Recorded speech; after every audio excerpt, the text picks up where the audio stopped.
because the king was having a banquet, and the king asked for Vashti to come and be in his presence, and Vashti refused to do that, and Vashti then is deposed. That's chapter 1. She's no longer queen. And then, chapter 2, there is a search for who's going to be the new queen, and Esther becomes the queen. And then there is a plot on King Ahasuerus' life, and Mordecai saves the king from that plot. That will become important later on in the story. Chapter 3, Mordecai refuses to bow to Haman. And that just gets Haman's goat, and that is the kind of inciting incident in this whole story that Mordecai refuses to bow, and it is what going to end up causing Haman's downfall. Mordecai then, Haman plots against the Jews because of Mordecai's refusal to bow. Then Mordecai tells Esther of Haman's plot in chapter 4, and then Mordecai says, you need to go talk to the king about this, because if you don't think that you're going to escape just because you're in a nice palace. You won't escape, and who knows if you haven't been put in this position for such a time as this, right? Very famous verse from the book of Esther. And then as Esther 4 closes, we learn that Esther and all the Jews fasted, and we assume that they prayed while they were fasting for 3 days, although the text doesn't explicitly say that they prayed. They did fast for 3 days, and so that brings us up to Esther chapter 5. Short chapter, only 14 verses, and what we see in this chapter is first Esther's bold approach to King Ahasuerus. She's going to go to him and tell him of the plot against the Jewish people. And then the second part of the chapter is Haman's arrogance and his plot to kill the Jews. So the themes that we will uncover in this chapter are Esther's courage, first of all, right? It took a lot of guts for her to go in front of the king and ask for, or to propose that this plot be uncovered. God's divine timing we see throughout this book, although in this chapter and indeed in the entire book, God is not mentioned. Yet you cannot miss his providence, the unseen hand of God in the unfolding of these events.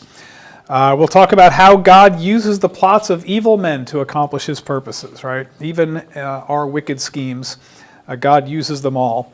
Of course, we'll see the beginning of how pride goes before the fall, right? This is Haman's undoing, his pride. He can't get away from his own pride, and it's his pride that will ultimately take him down.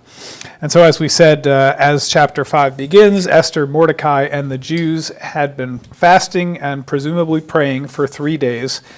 So we'll start this first section of Esther chapter 5 talking about how Esther goes before the king. And she's going to have to speak out and say something that could potentially get her killed. So before we begin, think of examples of where speaking comes at great risk. When have you experienced that? What are some times in history maybe, or even biblically, when people spoke at great risk?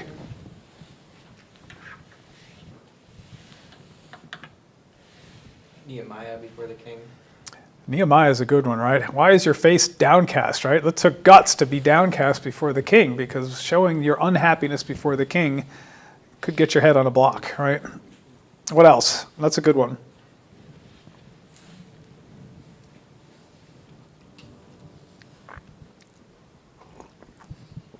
How about whistleblowing at work? And so you go to the boss and you uncover something you think that ought not be. Turns out your boss is in on it, right? Then what happens, right? Now what do you do? It's dangerous to whistleblow at work, and there are supposedly laws in place to protect the whistleblower, but how effective they are, who knows? Moses before Pharaoh, right? I love that example because in the beginning, when Moses approaches Pharaoh, first he's tries 10 ways to get out of doing what God wants you to do, right? That's a book that Moses could have written. And then, he goes to Pharaoh, and the more he goes to Pharaoh, the greater his confidence grows. And I just think that's cool to watch that progression throughout that whole chapter of Exodus where, Moses is coming before him, and then as the thing goes on, he's like, "This is what you have to do, but I know that you don't fear God yet," and so he's talking even more boldly to Pharaoh. That's a great example. Even the two before that, the two midwives that wouldn't Yeah, kill them. that's great. Yeah, excellent example. How about telling your best friend that they should not marry their fiance? That comes at great risk, right? You can. Yeah.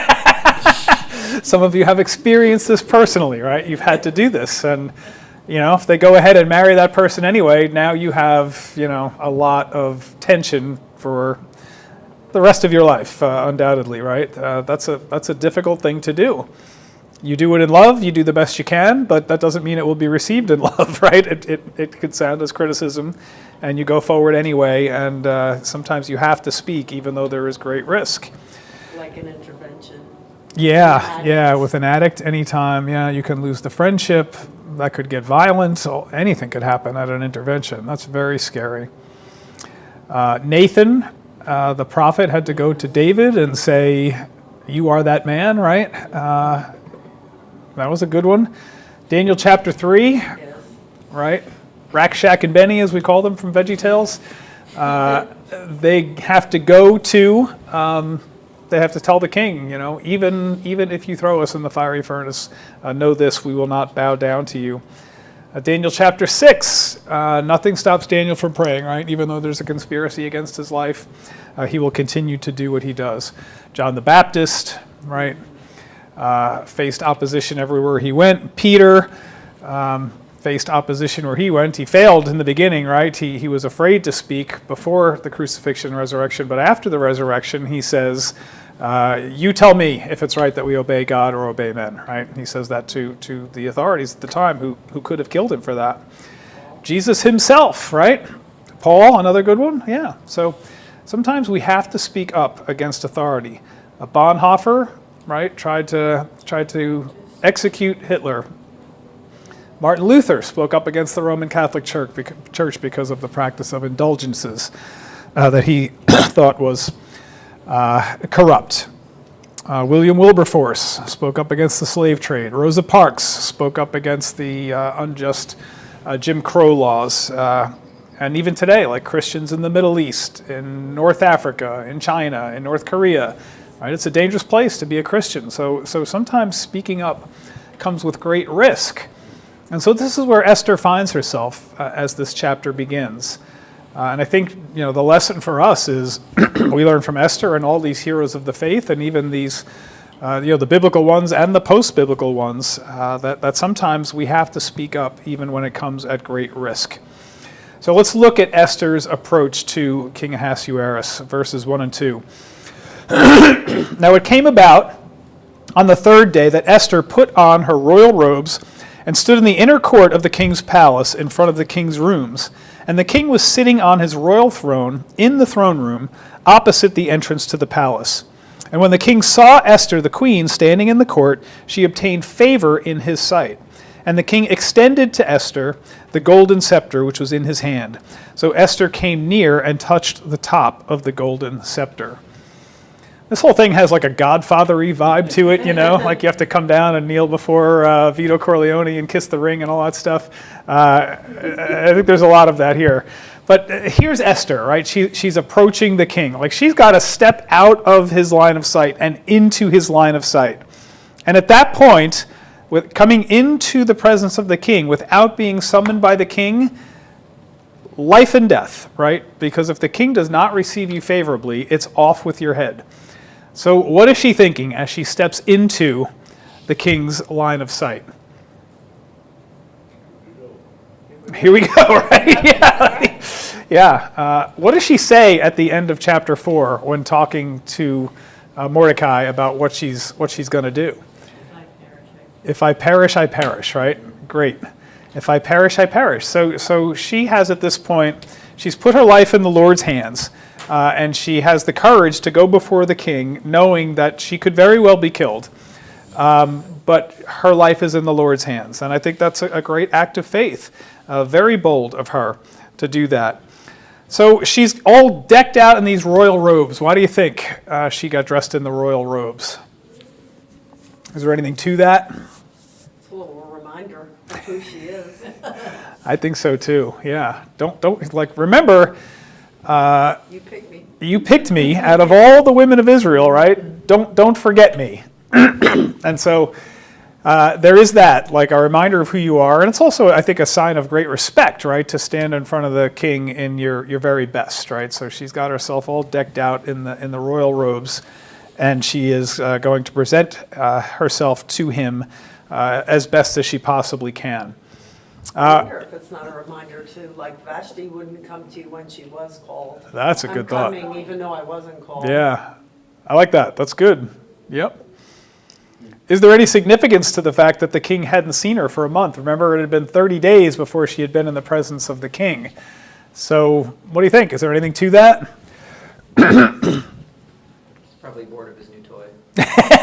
Yeah, that could be. He's probably bored of his new toy. Yeah, That's a good way to put it. yeah. I don't know, he has so many other toys that. Yeah. I don't know how monogamous these marriages were in those days, right? So he, in 30 days, he might have even forgotten Esther. Who knows? But yeah, he sees Esther. She was very beautiful, right? We know that because she was picked from all the other women. And maybe he sees her and, hadn't seen her in a month or so, and he's like, well, she really is beautiful. I forgot about Esther. So interesting that he receives her, holds out the golden scepter to her, and she's able to go and touch it. So then the king says to her, what is troubling you, Queen Esther?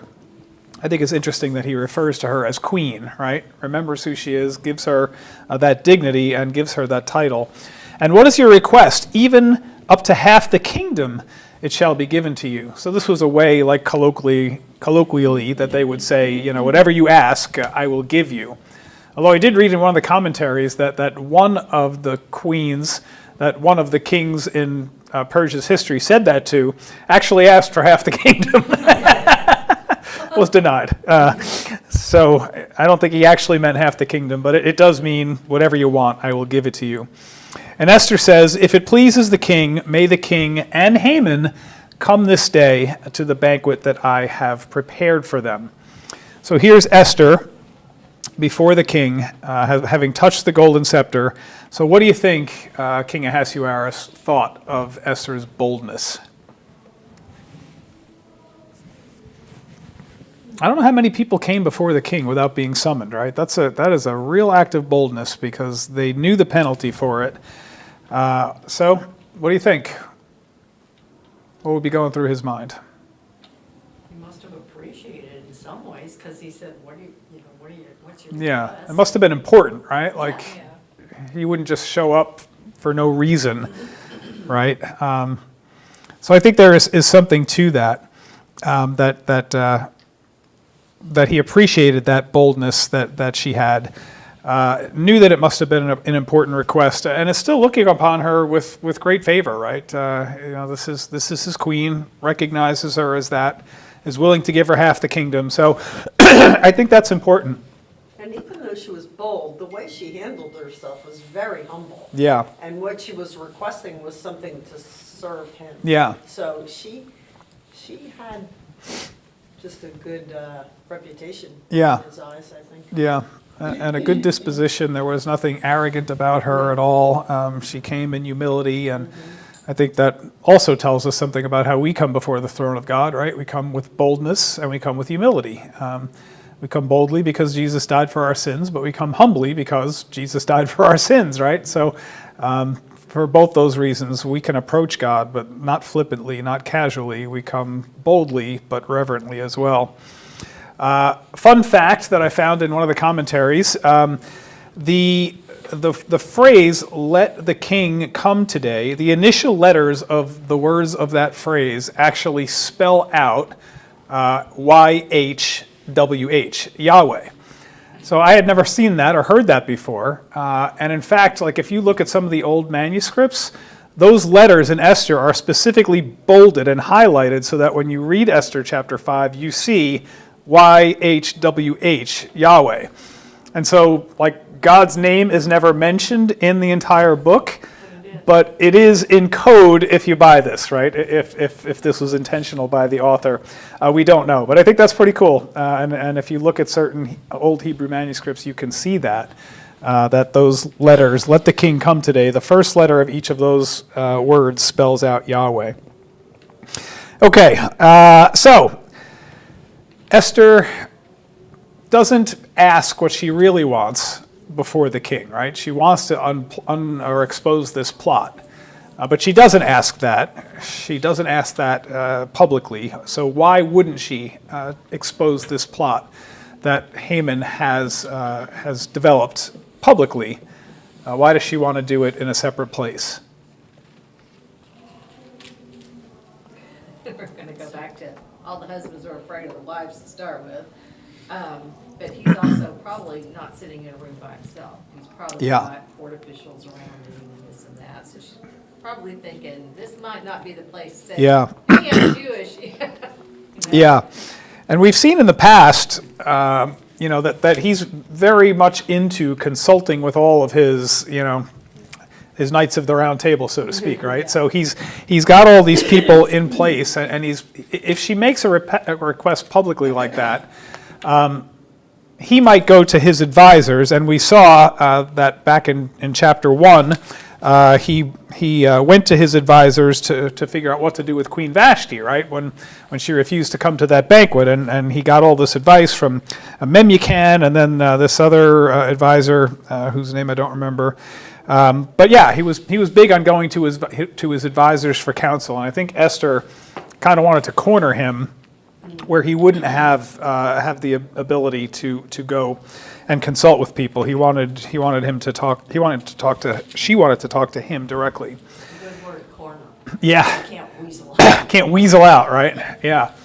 But interestingly, she invites Haman to this thing, right? So she's inviting Haman to his own downfall. And I always think that's interesting. Like, why wouldn't she just tell the king privately and directly? Why would she invite Haman to that thing and give Haman a chance to talk himself out of it, I think that's an interesting thing that they do, and for what reason, I don't know why she wanted to talk to both of them. Maybe it was so king could accuse him directly and not give Haman a chance to develop a story, he'd be put right on the spot there. Maybe watch him stutter. Yeah, right. Watch him stutter. Like, oh man, I've really done it now, right? So, anyway, she's inviting Haman to his own downfall. Now, of course, Haman doesn't take it that way, right? Haman is going to be puffed up, full of pride and all that, but he doesn't know, he's got a plot brewing over here. Esther's got a plot brewing over here, right? And so this is like soap opera-esque, where people are plotting and scheming against each other. So Esther chooses not to make her request in the king's court. And I think it's interesting, come to the banquet that I have prepared for you today, right? Like Esther's already made this banquet. So what does that say about her faith? That she's already pre-made the banquet in anticipation that the king is not going to chop her head off and is actually going to come to the banquet. That says something, doesn't it? I think so. They didn't have microwave ovens and all that in those days. You can't just whip up a feast, right? It takes some doing to whip up a feast that's worthy of a king. So she's already done this before she has gone in to even talk to King Ahasuerus. So I think that's neat. All right, so then the king says, bring Haman quickly, that we may do as Esther desires. So the king and Haman came to the banquet which Esther had prepared. And as they drank their wine at the banquet, the king said to Esther, what is your petition? For it shall be granted to you. And what is your request? Even to half the kingdom it shall be done.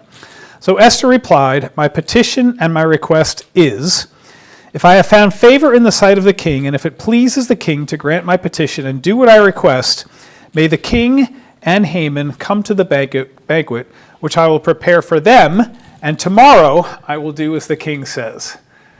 So let's just talk about the importance of banquets. I went through this when I was covering Esther 1, but that's a month ago, so let's just look at this again. There are 5 important banquets in the book of Esther.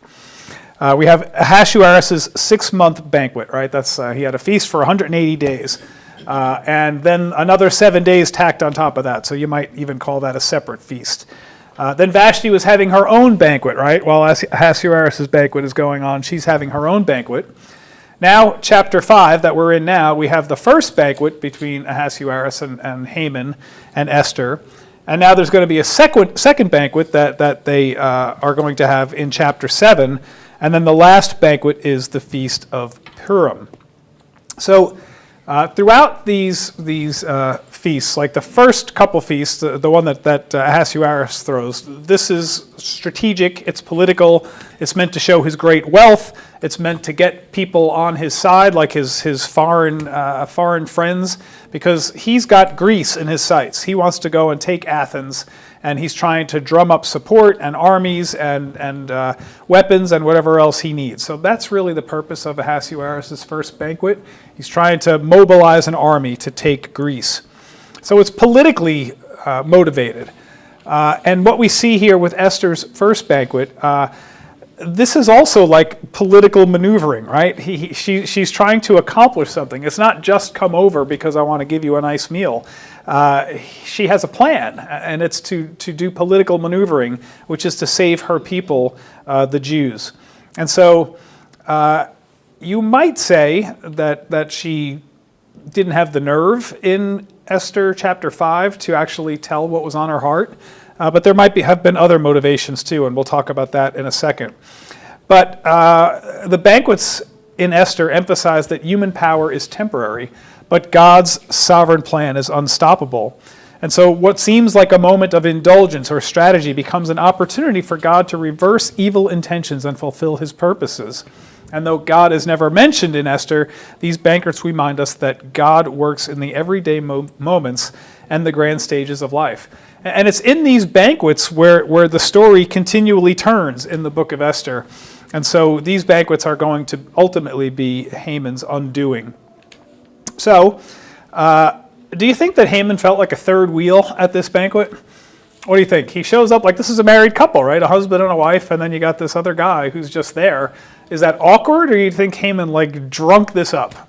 Drunk it up. I think he drunk it up too, right? It seems like Haman loved status, he loved power, he loved, like the Pharisees, right, being recognized by the people in the streets and being honored by them, which is why, the entire world could bow before him, but Mordecai won't, and that just gets so deep in his goat that he can't handle it, and he has got to do something about it. So, yeah, I don't think Haman felt like a third wheel. I think probably he thought of Esther more like a servant, and he and Ahasuerus were the equals. So I think that's kind of how he felt about it. So why do you think Esther didn't make her request known at this banquet? Did she chicken out? Was there something else at play? What do you think? Get the guy good and puffed up so I can just nail him. That could be, right?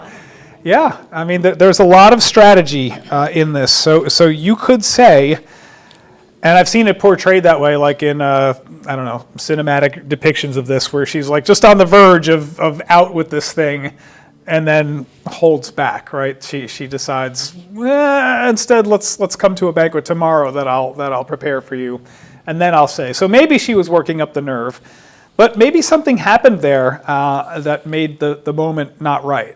Like when you're going to ask tough questions or say hard things, the moment has to be right, and maybe it just wasn't right, and she could sense that in her spirit somehow. Adam? I wonder if there's a lot of just deference and humility.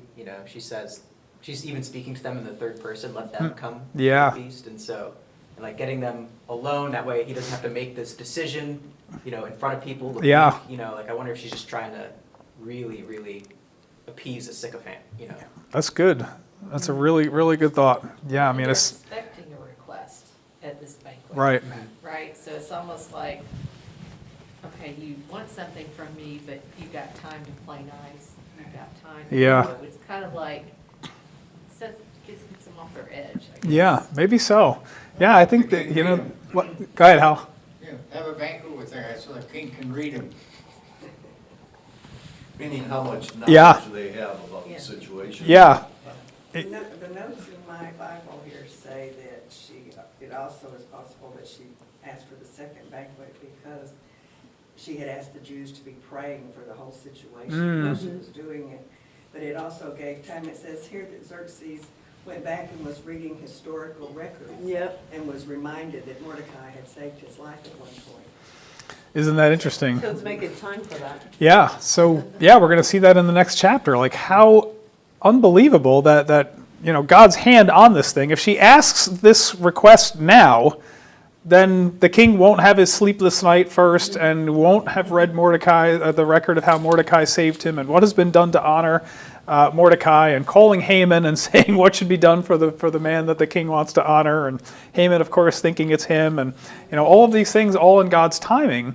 It's just unbelievable when you think about it how this story worked out. And maybe Esther had a sense of that, maybe she didn't, but you just see how God used it. And boy, what happens that night and the next day, incredible how God turns this story around. It's real, to me, I think we've all had situations where we're walking into something expecting X. Yeah. And that's not what happens. Yeah. And somehow we know it's not time. Yeah. And it happens regularly, Yeah. right? And then you wait a little bit and it turns out totally different than what you were Yeah. expecting. Yep. Which leads to my next question. When have you seen God's timing work out better than your own plans, right? You're yeah. I mean, every week, right? You're expecting this confrontation. You're expecting to have to say something hard. Somehow God works it out. So it turned out differently than you thought it was going to, or it wasn't necessary for you to say anything at all because God worked it out, or, whatever. Like it happens so frequently that that it's God's providence at work here.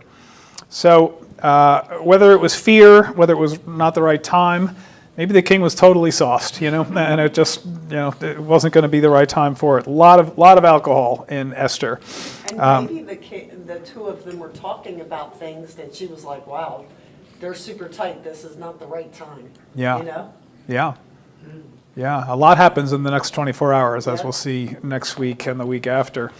There is just giving God room to work, I think, is what has happened here.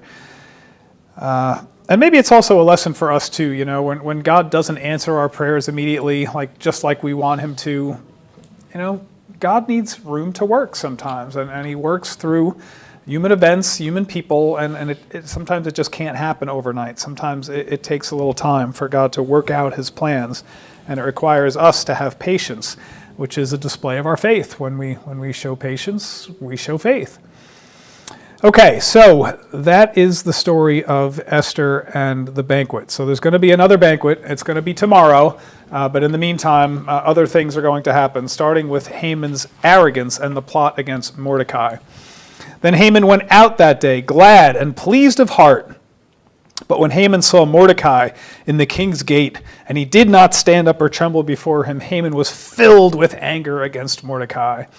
Haman controlled himself, however, went to his house, and sent for his friends and his wife Zeresh. So Haman is married, he's got a bunch of friends, and he has just come from a really grand occasion where he gets invited to the king's palace, and the queen cooks for him, and yet Mordecai will not bow, and this is his undoing, that he can't get over that. So why wouldn't Mordecai bow? What's Mordecai's problem? He worships the one true God, and he's not going to bow to any human being. Yeah. Of all the people we talked about who had to stand up when standing up caused great risk, we did not mention Mordecai, right? Here's a guy who will not bow before Haman, the king's number 2, which certainly could have resulted in him being executed. And he won't bow because you bow before God and God only. And so he won't do it. And it is reminiscent of what we see in Daniel chapter 3 with Shadrach, Meshach, and Abednego. They won't bow down to the king, or the king's statue, even though it would end them in the fiery furnace. So Mordecai won't bow. And so, Haman comes out of this banquet, and he's full of joy and pride and happiness. I'm sure he's had his share of wine. He's He's feeling merry, and then he sees Mordecai, and everybody else bows down, but Mordecai won't bow down. And you can just imagine Haman like gritting his teeth and like stomping and having a temper tantrum, right? Like, what am I going to do with this guy? This guy will not respect me, give me the honor that I am due. So what were Haman's options at that point? What could he have done? Ignored it and moved on. He could have ignored it, right? That's a good one. Especially since he'd already got the edict written, right? I mean, it's not, oh, you got a couple weeks. Yeah, so yeah, Mordecai can thumb his nose today if he wants, but the punishment is coming. He could have ignored it. But instead he let his rage just amp up a few more. Yeah, Well, his rage might be higher, because think about it, before he was just pleased by the king, but now it's the king and queen think I'm the guy. yeah, So he's probably even got his nose a little higher in the air, so that the insult feels greater. yeah. That's true. I mean, the higher you are, the greater the insult when somebody won't bow to you, right? So Haman is like, now I'm about equal to the king, and the king takes my counsel, and I get invited to banquets with the king as though I'm near royalty. So Haman's options. Go ahead, Adam. You have a thought? No, go ahead. Okay. So I guess Haman could have ignored the situation. I assume he has the power to have Mordecai killed on the spot if he wants to, because as we'll see in a minute. Build a gallows for him and have him hanged in the morning, So I think Haman's got that kind of power if he wants to use it. But Haman controlled himself. Let's give Haman credit, right? He controlled his rage and his fierce anger against Mordecai. He controlled himself, and instead he decides, rather than waste time on this peon, I need to go and tell of my greatness to everybody who will listen, right? And so he goes and summons his friends and his wife, and he's going to have a little brag session now about all that he is. Go ahead, Adam. It's weird though that it says that Mordecai didn't stand up. Yeah. I wonder what that, is he bowing? Is he praying and fasting still? And he was supposed to stand up, and I don't know, it's Yeah, I don't know either. Yeah, I guess probably being not exact in saying that he wouldn't bow down, because his what does it say about his posture? And that he did not stand up or tremble before him. So it doesn't necessarily say he didn't bow. He may have been, whatever it was, he didn't show Haman the respect he deserved. He thought he deserved. That's definitely. And probably what he was doing, whatever it was, stood out from what everybody else was doing, regardless of what the posture may have been. But yeah, whatever it was, it really, really made Haman mad. So rather than kill Mordecai, he goes and is going to talk to his wife and his friends. Then Haman recounted to them the glory of his riches and the number of his sons, and every instance where the king had magnified him and how he had promoted him above the princes and servants of the king. Haman also said, even Esther the queen, let no one but me come with the king to the banquet which he had prepared. And tomorrow I am also invited by her with the king. Yet all of this does not satisfy me every time I see Mordecai the Jew sitting at the king's gate. I just think that's funny. So it sounds like they're sitting at the king's gate, and when Mordecai walks by, they're supposed to all stand up. Yeah. And he didn't stand up. Yeah, So that it's could like be the- it. The king, yeah. Yeah, he's just like, nope, Honoring not going to honor you, President Wilson Haman. or whatever. Yeah, so let's just look at these 6 expressions of pride, right? In these just couple of verses, right? He recounted to him the glory of his riches. So, there are categories of pride, right? Things we can be proud about. Haman was very, very proud of his money. He loved his money. He recounted to them the glory of his riches. And the number of his sons, right? So in those days, the number of sons was considered to be a blessing. And he had a great number of sons. And every instance where the king had magnified him, so this is his status, right, before the king. All of these great things that the king had magnified him for, and how he had promoted him above the princes and the servants of the king. So Haman had advanced beyond all of his peers. He was now the number 2 guy. So he's got wealth, he's got progeny, he's got status. And this all helps us to understand why, in the next chapter, when the king says to Haman, what should be done for the man that the king chooses to honor? And Haman says to himself, well, who could it possibly be talking about other than me? This is why, because he's got all these instances in his mind of how the king has magnified him in the past and promoted him above the princes and servants of the king. So obviously, it's talking about Haman, who the king would want to honor in chapter 6. And now some name dropping on top of all of the wealth and the progeny and the status. Even Queen Esther wants to have me over to dinner and let no one else come. I'm the only one who gets to come. And not only did she invite me once, she invited me twice. I'm going back tomorrow, right? So all of these boasts. What do you think it was like to be in that room, to be around Haman, listening to this as this went on? You're wishing you're somewhere else. Yeah, you're wishing you were somewhere else.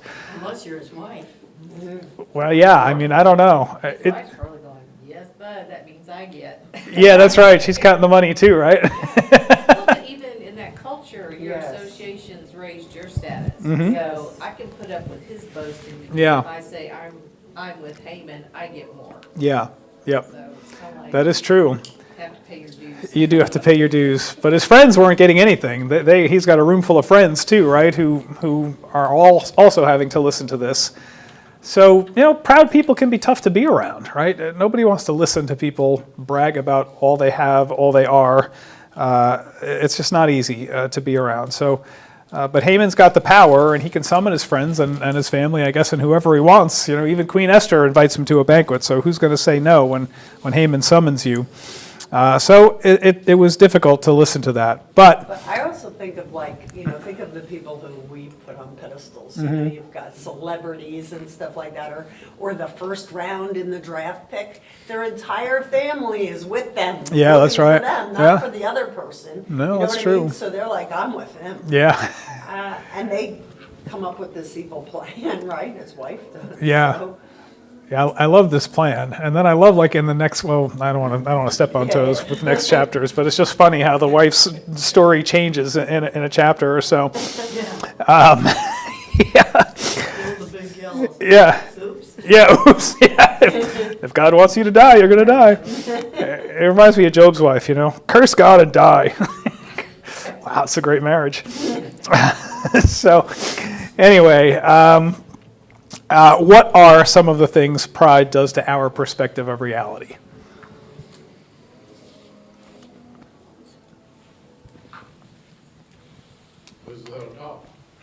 Puts us on top, right? Yeah. What does Peter say about how we're supposed to think of ourselves? And Paul, for that matter. Think about yourselves with what kind of judgment? Sober judgment, right? Sober judgment. Everybody's got things that they're pretty good at, right? And you could brag about those things, but you also have things that you're not so good at, and we tend to not think about those things. And proud people they raise themselves above other people because of a specific talent that they might have, or whatever that might be. Proud people spend a lot of time just thinking about themselves. I think it was Tim Keller who said, or maybe it was C.S. Lewis. I can't remember. The Keller borrowed from Lewis a lot, but he said, pride is not thinking more about yourself or less about yourself. Either one of those things is pride. Humility is just thinking about yourself less, not thinking more of yourself or less of yourself, just thinking of yourself less. That's what humility is. So pride does a lot of things to our perspective. It makes us not be able to see ourselves with sober judgment. We're judging ourselves through a lens that is not accurate, and that can get us into trouble sometimes. Well, I think, pride is like having a log in your eye, but, how can Haman know that Mordecai is a Jew, but not know the status of Esther? He had all these advisors, and he do background checks or anything? Yeah, you would think so, right? Have to go get fingerprinted and blood test and DNA and family trees and stuff. You would think all that. Look on Facebook. Yeah, that's right. You could find out on Facebook. I think Ahasuerus knows, but I don't think that Haman knows. Because when the plot is exposed, Ahasuerus accuses Haman of trying to take out the queen. So I think he knows that Esther is a Jew, and I don't think that really means anything to him. I don't think he knows. You don't think he knows? Because she says, my people, say Mm. me and my people, so Yeah. she's having to tell him. Oh, okay, maybe she doesn't know yet. Because otherwise, he might have connected the dots, like, wait a minute, Yes. you know, she's Yeah, Jewish, maybe. but Haman was asking me to kill all the Jews, so I need Yes. to kill my queen. So I don't think he knew, but I don't think Mordecai hid it either. I think he told her to hide it because she's being taken into Yeah. a safety thing. Yeah, right? you're probably right. In the palace where I can't protect you, you're on your own kind of deal, hide it, but I don't, everybody's like, With all everybody these knew Mordecai was a advisors, Jew, though, yeah. He would have saw, Mordecai and Esther always communicating with each other. And you'd say there's gotta be Well, they something there. probably did it through Servants. servants. And that's not something you tell the king, like, hey, guess who Servants she's leave. got? Yeah. Yeah. Yeah, it seemed like all the messages were going back and forth between eunuchs, right? They're the ones who deliver the word back and forth. So, What the king wants is what the king gets. well, normally so, yeah, that's true. Except if he wants Vashti to come to the banquet, then he doesn't get that. So, and that caused her crown, right? So pride, it can be a big issue. And so my next question is, why is it that the one thing that God has not provided becomes such a distraction, that should say, to us? Isn't this true? Like in life, we can have everything's going great. 99% of our lives are going great, but 1% of our lives is a real hassle, and we focus on the 1%. It's human nature. It's what we do. It's the apple.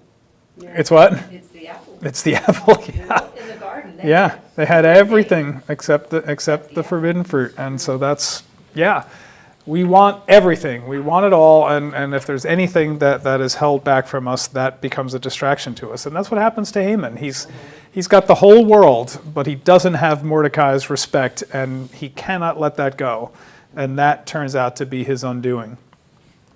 Verse 14, then Zeresh his wife and all his friends said to him, have a gallows 50 cubits high made, and in the morning ask the king to have Mordecai hanged on it. Then go joyfully with the king to the banquet.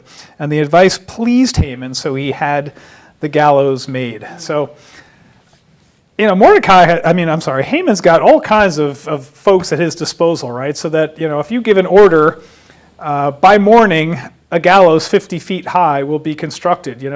That's not easy to do. And to do it in the span of, we're after dinner now, right? It's after dinner. He's had his dinner at Esther's home, king's home, and by morning he's going to have a 50-foot gallows made. So he's got lots of servants and supplies at his disposal. So this here is the turning point of the story, right? He's got the gallows made, and from here on, everything is going to go south for Haman, right? Everything's going to go south. Which reminds me of one of my favorite cartoon characters, Wile E. Coyote, right? Wile E. Coyote has a plan. He's always got a plan, right? He's going to shoot this rocket, and he's going to catch the Roadrunner because he's not as fast as the Roadrunner, but on a rocket, he's as fast as the Roadrunner. And of course, what happens to him is that he, drills right into a mountainside, and not only does he hit the mountainside, but then the mountain falls down on top of him too, right? Everything that Wile E. Coyote devises turns back on his head. And that's what we see with Haman here. The very thing that he devises turns back on his own head. This is how Haman's downfall comes, because it's his pride first of all, but then the mechanics of how he is going to avenge his pride are the thing that is going to come right back on him. And so he's got a little Wile E. Coyote in him, I think, Haman, the way the story goes. So what does it say about Haman that he could go have Mordecai hanged and then go enjoy a banquet, right? Like, the value of human life was not great in those days. And to vanquish an enemy is not a cause for mourning or anything like that. It's a cause for celebration. And so Mordecai would have been hanged, and Haman would have been more than happy to go and enjoy a meal after that. In fact, he would have been more joyous with Mordecai dead than with Mordecai still alive. And so he is got a merry heart. He has the gallows made. He's going to go to sleep now, but a lot is going to happen overnight in the story of Esther. So, just some questions. Esther prepared herself with prayer and fasting before taking action. So how can we apply that principle in our own decision making? How do we do with that? Sometimes we're hasty with decisions. We can be impulsive, and decisions have a way of, bad decisions have a way of coming in the heat of the moment, or when we haven't really thought them through, or when we haven't asked for God's guidance and direction. So maybe this is a lesson to us, right? Before any big decision, 24 hours of maybe fasting or certainly prayer, maybe that's a good way to approach decision making so that we don't do something hasty. And we give God room to work, like Esther. I don't know if she knew that God needed room to work when she called for a second banquet, but because she did call for a second banquet, God had the room to work in the next 24 hours or so. When have you seen God working behind the scenes in a situation where you had to trust Him? We all have stories, right, where we had to trust God. It's not easy to do. The waiting is difficult. I remember when we wanted to move from New Jersey to Texas, when we had made that decision and put our house on the market, I was like, all right, 4 weeks we'll be on, we'll have sold our house and we'll be gone, right? Our house didn't sell for almost 2 years. And while we took the house off the market because we didn't want to move our kids in the middle of a school year. We had it like kind of timed in our mind. Like if we can't move over the summer so that our kids will start the year fresh, we're going to take the house off the market. So anyway, it didn't sell in that first window. We put it on the market again and said, whenever it sells, it sells. Ultimately, it did sell, but it took a long time for it to sell.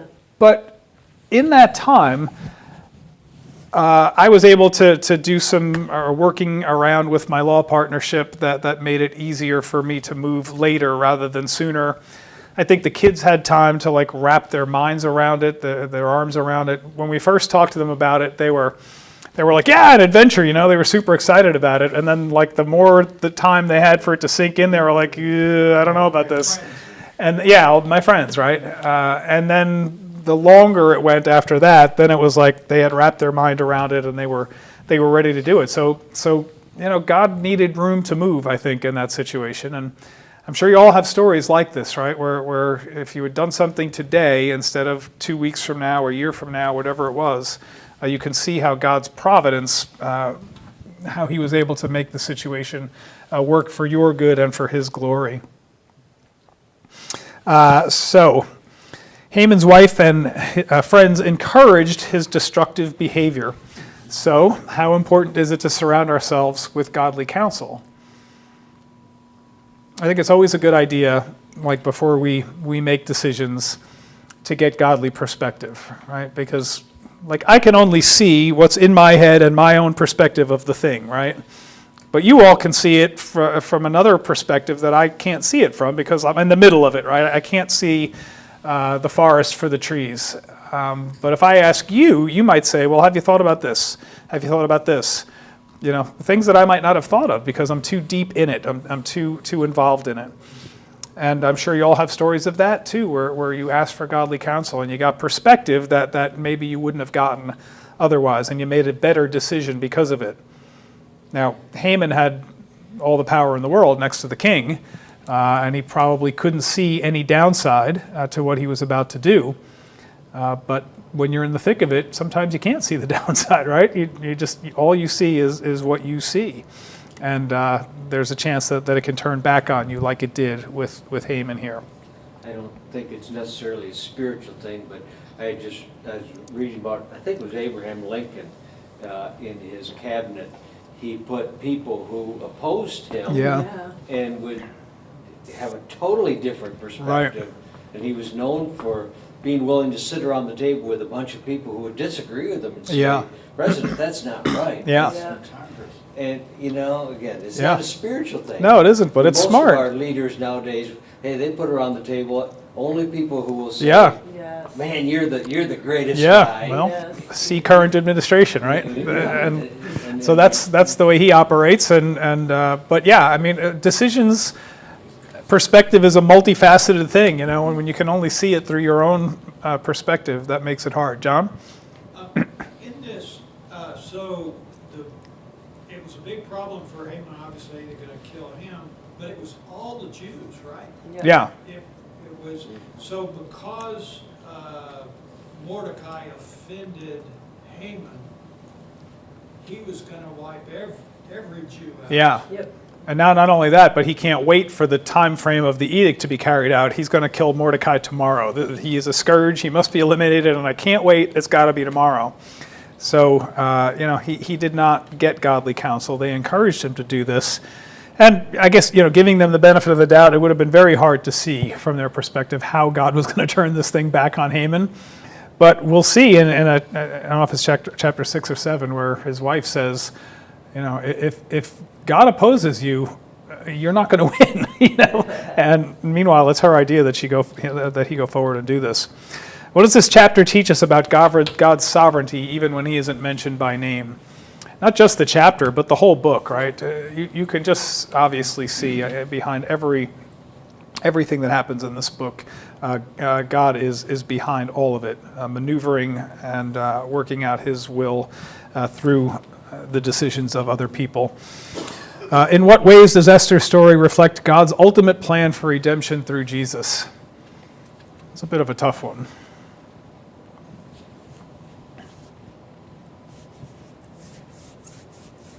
One person can make a difference. That's a good point. Yeah, one person can make a big difference, right? Waiting, trusting, yeah. And Yeah. Satan must have thought this was his opportunity. That's a great point. Yeah, Satan loves this kind of stuff, right? To get in the middle of stuff, and he thinks he's winning. He's killing God's people, which is what Satan has always wanted, right? Redemption is through the Jews. God knows that. If Satan can have the Jews eradicated, well, then who is going to come to God at the end of times and bring the kingdom? The Jews will be gone. And so this is Satan's plan all throughout this anti-Semitic several millennia that we have lived through. So her identity, being Jewish, was probably not known because she had hid it, Yeah. but she chose to identify. Well, she had to at this point, and that's the point. There's been this edict against the people, and she is thinking that she might escape the edict because she's in the king's palace. And Mordecai says, "Don't think you'll escape. You'll be found out, and you'll be executed as well." So I think it's a story about redemption. Esther's story is a story about redemption, and Jesus' story obviously is a story about redemption. So we can think that through as we have more time. How does pride infect us even in subtle ways? Well, we've talked about that. Once we get to thinking more highly of ourselves than we ought, then we're destined for trouble. So think about yourself sober-mindedly. And then how can we guard against pride? Well, we said earlier, it's just thinking about yourself less, not thinking more or less of yourself, but thinking about yourself less. And I think if we do that and have an outward mindset, how can we serve rather than how can others serve us, that's a pretty good start, right? Jesus said, I came not to be served, but to serve and to give my life as a ransom for many. So that's the ultimate example of humility. So a couple of quick applications to finish. We ought to have courage in obedience. Like Esther, we should step out in faith even when we're afraid. Joshua chapter 1, verse 9, right? Do not be afraid, for the Lord your God will be with you wherever you go. Waiting on God's timing. God's delays are not his denials, right? It doesn't mean, like if God promises you something, it doesn't mean it won't come to fruition. God has promised the Jews the land. That hasn't come to fruition yet, but God must fulfill his promises, right? Guard against pride. Haman's downfall begins with arrogance and hatred. Proverbs chapter 16, verse 18. And God is always at work. Even when we don't see him, he is orchestrating events for his glory and for our good. I have a minute left. So just this past week was the Feast of Purim. You know that, right? The Jews celebrated that this week. And what they do at the Feast of Purim is in the morning and at night, they read the book of Esther. And every time the name Haman is mentioned, what do the Jews do? boo, right? And every time Mordecai's name is mentioned, yeah. So I think that would be funny to be and fun to be present for something like that. Did you go, Wendy, yesterday? Did they do that? No, yesterday they didn't, we were kind of surprised. The that- first time they mentioned Haman, there was a little boo. There was a little boo. But years ago, they used to. They used to really, They had a sellout crowd, 200 plus people. Really? Standing room only. Wow. yeah. And then they had a Oh, little it's dessert free. afterwards. Yeah. We're talking about the Purim festival or celebration that Etzkheim does every year, the church that we used to rent the building from. So they went through that this week, and I guess they do that every year, right? They hold that feast, and it's all about reading the book of Esther and giving gifts to the poor, and just celebrating what God did by rescuing His people that time. And maybe as we get deeper in the book of Esther, when we get to that chapter on the Feast of Purim, we'll talk in greater detail about what was involved in it. But my time is up, and so let's pray. Lord God, we thank you for the day. Thank you for Esther 5, and Lord, just how your providence works in all things, Lord. If we're going through a difficult time right now, if there's something that is really troubling us, Lord, help us to understand that you're working, Lord. You're always working, and in your timing, you will bring all things together for good, for your glory and for our greatest benefit, Lord. And we pray these things in Christ's name. Amen.